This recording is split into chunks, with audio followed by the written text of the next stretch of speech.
You'll probably recognise the front end of this car, but do you recognise the back end? Because this is the Passat Estate. We've been waiting an awfully long time for it. It seems ages ago that we drove the first right-hand drives up in Newcastle, but here it is at last. Well, we certainly like it a lot, but what do you think?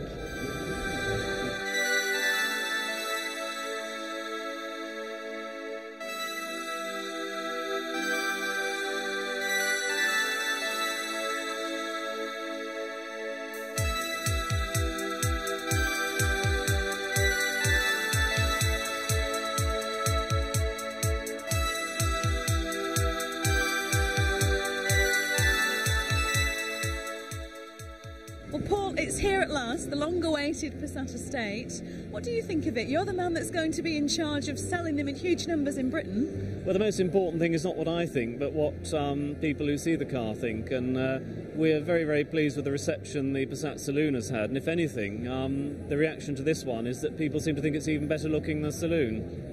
But surely, as a PR person, you must sometimes look at cars and think, oh no, we've got to do a great job on this one, or oh, that's a great product, it's easy to sell. Do you think this will be easy to sell for you? I think so, again, just from people's reaction. If people like a car immediately they see it and they say so, then that's great. But you can be too close to the business. If you're responsible for selling your own products, then perhaps your own views aren't as valid as those of your potential customers.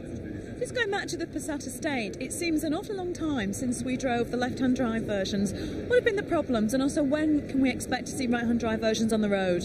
Well, the lead times haven't been quite as short as they normally are. I mean, we presented the left-hand drive ones back in October, and we said we'd be launching right-hand drive in the new year. And in fact, build started in January, and we're now building up stock for a launch in a couple of weeks' time.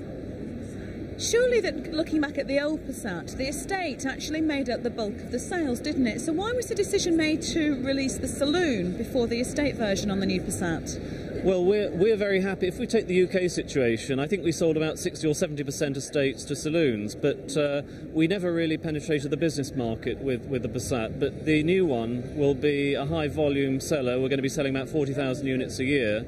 And we'll be selling about 70% Saloons and 30% Estates, so the balance will shift the other way. I know when we spoke, I think it was back in Birmingham at the NEC when the Passat Estate was first launched, you talked about these high volumes that you were aiming for. Is everything on target for that now? Everything's on target, except that to begin with, obviously demand is going to exceed our ability to supply. So as we saw with the Polo, where we went into the market with a class-leading product, for about 9 months we weren't able properly to supply the car. But Polo's our best seller, so after about a year, the Passat's going to be a very important car for us.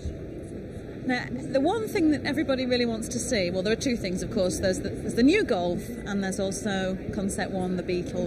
When can we expect to actually be able to see them? New Golf will probably see its international launch at the Frankfurt show, which is September. But the current Golf, in fact, is selling better than it's ever sold in the UK. We had a record year, so we don't really need a new one just yet. And the new Beetle probably at the Detroit show next January.